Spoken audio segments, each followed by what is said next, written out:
In North Korea, CNN has been in full hysteric mode over this. Give you an example. We're up to audio soundbite number 9. They have a correspondent named Sarah Seidner, and she did a report about the state of Hawaii's preparations against the threat of a nuclear attack from North Korea. They want people to know what this sound is and what to do when this sound goes off in the event that there is actually a nuclear attack. I have it here for you. I'm going to play it for you off of the phone. Here's what it sounds like, Brooke.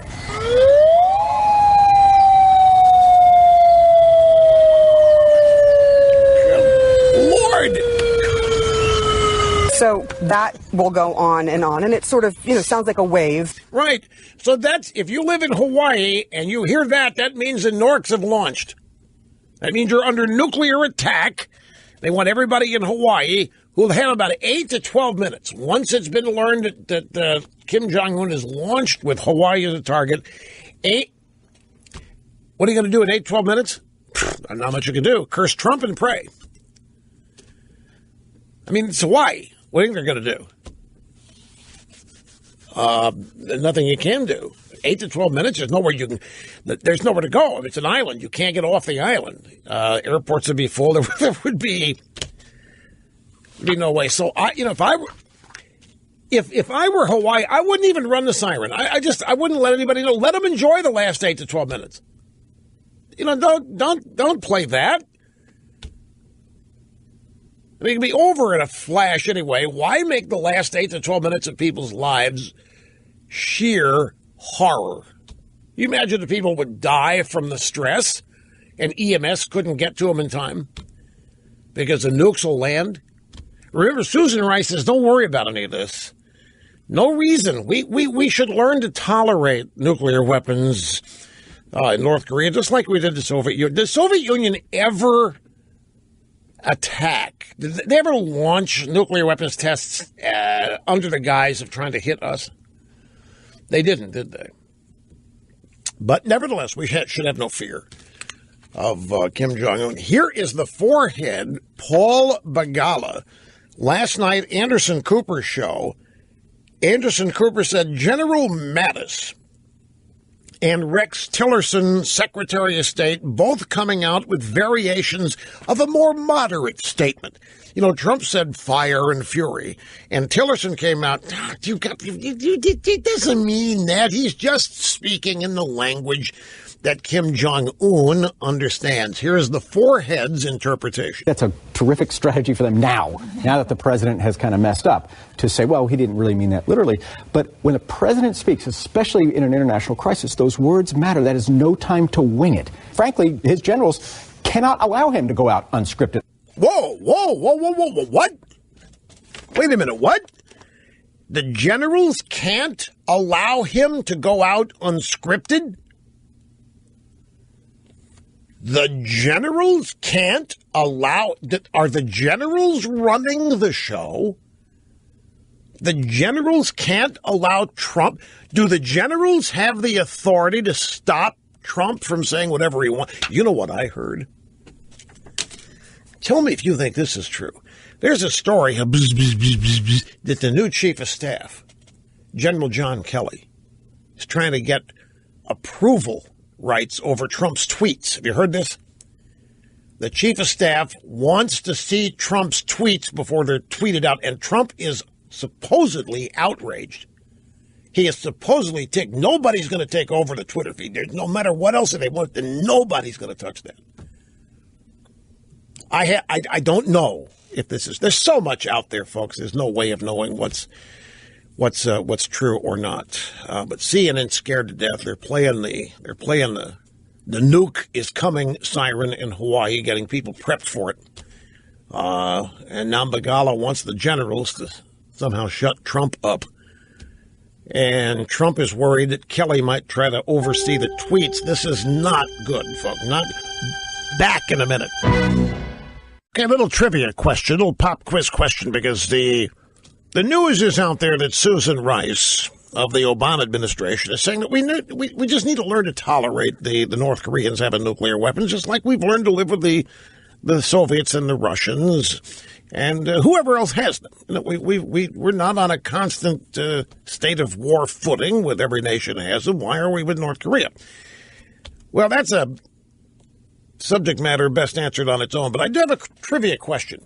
Russians, the Soviet Union. Does anybody in this audience know how the Soviets got the nuclear bomb? Anybody? Snerdley, do you know? How did the Soviet Union get the nuclear bomb? Do you have any idea? They didn't steal anything from us. But they did get the know-how, the technology from us, but they didn't steal anything. It was Ethel and Julius Rosenberg who gave it to them. The spies. Now, I don't expect the millennials or even the Gen Xers to know this, but the Rosenberg, my husband and wife, Julius and Ethel Rosenberg, literally, they were spies and gave the Russians the material, the tech on how to build nuclear weapons. Do you know what we did to the Rosenbergs?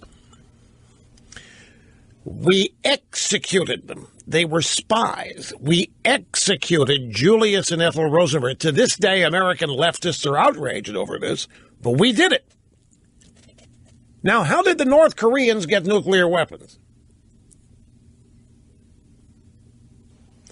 The Bill Clinton administration is how they got nuclear weapons. They snookered us. They promised diplomacy and negotiation. All they would do is ramp up their nuclear power plants. Same thing Iran did with Obama. They end up nuking up behind our backs while we supposedly weren't noticing. I don't think that Clinton will face the same fate as the Rosenbergs, but that's what we used to do to spies who gave away American secrets. Having more fun than a human being should be allowed to have. Rush Limbaugh executing assigned host duties flawlessly, zero mistakes. And looky here, we actually have a caller from Honolulu. His name Fred. Great to have you, sir. I imagine you're responding to the CNN soundbite we played where the air raid or the nuclear weapon is headed our way siren. That's true, Rush. They still play that siren once a month here to test. So it's nothing new for us. Where do they play it? They play it in it's sirens that are based all over on telephone poles over the whole island system. Oh, it's outside. This is not something broadcast on TV. They actually play the sirens on speakers. Oh, it's broadcast on TV and on the radio, too. So it's everywhere. And what do they say? This is just a test. Do not panic. No, it's just a test, just to test the system. That's true. Okay, we're starting to lose this connection there. But, well, grab soundbite number 9. Let's listen to what this woman said. Sarah Seidner at CNN. Now that we have a resident there, say they do this all the time, do it once a month. Here is her report. They want people to know what this sound is and what to do when this sound goes off in the event that there is actually a nuclear attack. I have it here for you. I'm going to play it for you off of the phone. Here's what it sounds like, Brooke.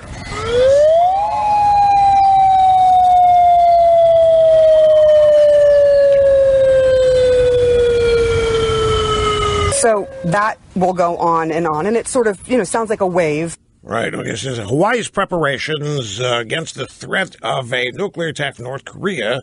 They want people to know what the sound is. Our caller there says, hey, we already know. They play it once a month. Now, I've been to Hawaii many, many, many times. I've never heard the siren. First of the month. Well, I have to go back and I'd look at my calendar, see if I've been there on the first of the month. Well, I know I've been there on a couple of New Year's days, but I haven't been outside the whole time. And I would hear it. I may not know what it is. I hear it. Environmental sounds are 10 times louder than voices. I would not miss it. I would hear it. Now, if I'm inside, I don't know. But I'm very seldom inside in Hawaii because you can't smoke cigars inside. So I'm outside most of the time. I'm not saying anything here. I'm just saying I haven't heard it. And yes, I would hear it if it's there. I mean, it's going to be played at a very, very loud volume level. That would be the point. Richard in Konawa, Oklahoma. Welcome to the EIB network, sir. Hello. Yes, Rush, and it's Konawa, Oklahoma. Sorry about that. I had to guess at the pronunciation. Well, it's actually pronounced both ways, and let me tell you my point first, and that is, should we go back to bomb shelters from the like we did through the 1950s? And by the way, I was. Did your family have one when you were growing up? No, we did not have one. However, friends of ours that had bomb shelters were threatening to keep their neighbors, including us, out if there was an attack, because there would not be enough food and supplies for their family. Right. I can tell you that, I grew up during that era, and I remember people really getting into the idea of bomb shelters, whether they should have one or not. I knew some people that did. They were out in the backyard. They were above ground. They had very canned goods, yucco water and yucco turnips and stuff, whatever in there.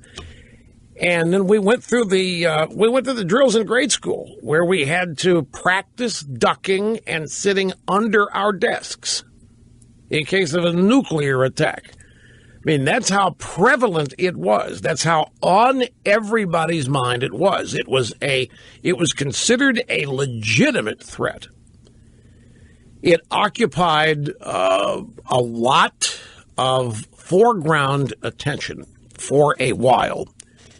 And it was the direct result of Nikita Khrushchev coming to the United Nations, taking off his shoe and banging it on the podium and promising to bury American children and grandchildren. He was conducting a verbal threat at the United Nations, and the Soviet Union was considered a very scary and unpredictable enemy.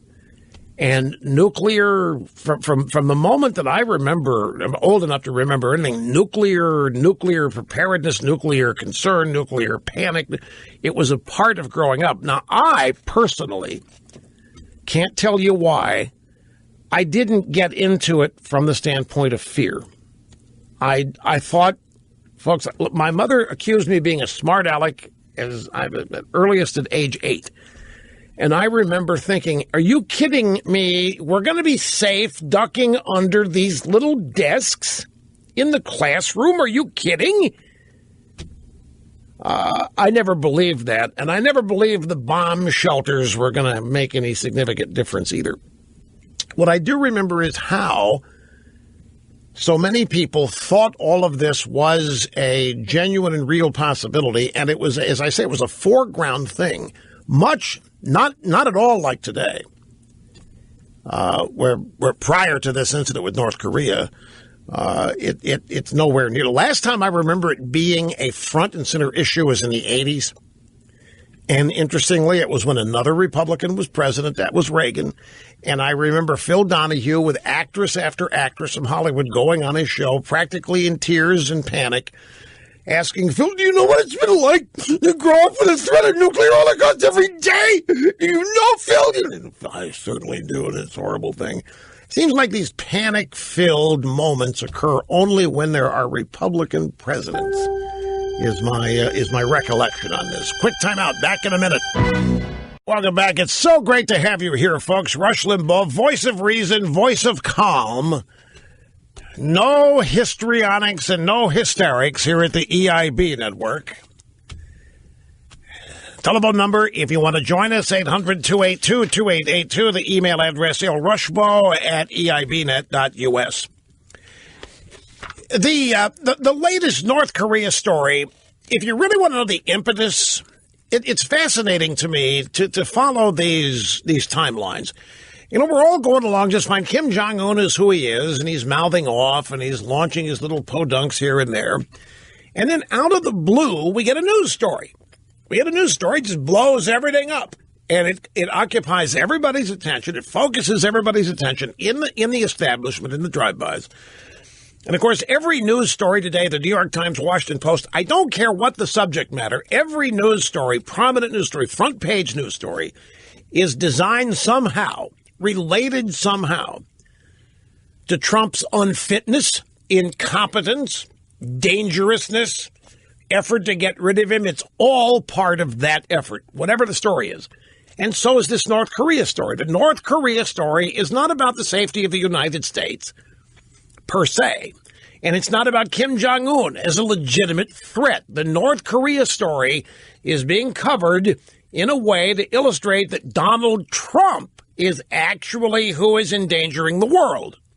That Donald Trump is endangering the United States.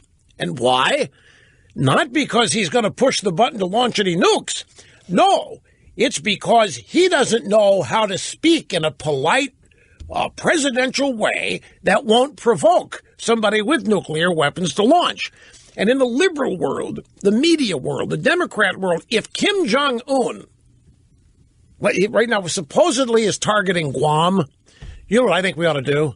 We ought to announce removing Guam to just off the coast of California and then send a press release out to tell Kim Jong-un to change the coordinates.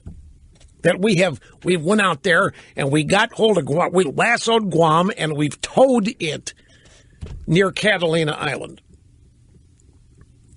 I'm just kidding. See, they have no sense of humor. They hear that. I guarantee these leftists, if they hear that, they're fulminating right now. But the point is, if Kim Jong-un does launch a test missile or any kind of, if he launches, I guarantee you, in this perverted media culture in which we live, he will be the last person blamed for it. He'll blame Trump. They're setting it up now. They want to blame Trump for everything. Here, let me grab one soundbite to illustrate this again, and it is soundbite number 9. I'm sorry, soundbite number, I think it's 11, and yeah, soundbite 11. This is Douglas Brinkley, a so-called noted presidential historian. And he's so noted that he's at a different university every 2 years. He's been at Tulane in New Orleans. He's been someplace in Washington. Now he's at Rice University in Houston. And he was on Anderson Cooper last night. And he was talking about Trump's fire and fury comment regarding North Korea. And Tillerson making more moderate statements.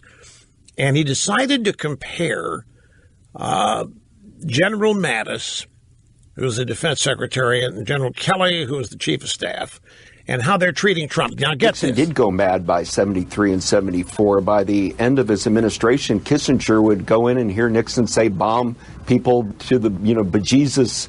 And Kissinger would say, yes, sir, walk out and just disregard Richard Nixon. We may be having a case here where Mattis and Kelly are just sort of kind of not listening to Donald Trump. I mean, he's been deeply erratic this year, and that suddenly the public's going to have confidence that Donald Trump's actually very sly and is playing a madman game seems to me being reckless. The American public would be reckless. I don't know if you caught the beginning of this bite. He said Nixon did go mad by 73 or 74. So once again, the pattern holds here. Only Republican presidents are erratic, lunatics, insane, dangerous cowboys, amiable dunces like Ronald Reagan.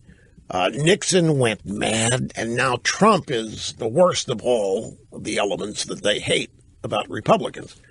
Now, I happen to know, because I have spoken to Dr. Kissinger about this, and I happen to know the actual details of this. And it's not that Nixon was mad. It was not that Nixon was insane. It was, on occasion, Nixon would have too much to drink, and he'd call Kissinger and say, bomb Damascus. Get the 7th Fleet over there and bomb Damascus. And everybody knew that just go through the motions and then don't bomb Damascus and so forth. Now, when these stories are originally told, people freak. Are you kidding me? The president? I only know Dr. Kissinger's side of this, believe it or not. I chose to, but you take this. When Kissinger told me the story, it was more of a humorist. It was not, and the world was in a terrible, terrible period of time. The President of the United States was starting to bomb. There was nothing like that at all. It was lighthearted stuff. And the kind of insider chat that you get. I didn't get the impression that there was anybody thought Nixon was mad. This is interpretation. But the point is, they want to take things like that have not been attributed. Trump didn't even drink. They want to take these stories and now attribute them to Trump. And so here you have Douglas Brinkley saying that Mattis and Kelly are ignoring Trump like Kissinger ignored Nixon after he went mad. Nixon was not ignored when he meant it. And what we're getting here now is we've had Paul Begala in the previous bite make the point that the generals are not listening to Trump. And Begala actually said that what we need to do is the generals cannot allow Trump to say things. So Begala wants the generals to stop Trump from saying these insane things. And Douglas Brinkley is saying that the generals are ignoring when Trump says these insane things like sound and fury and all of that.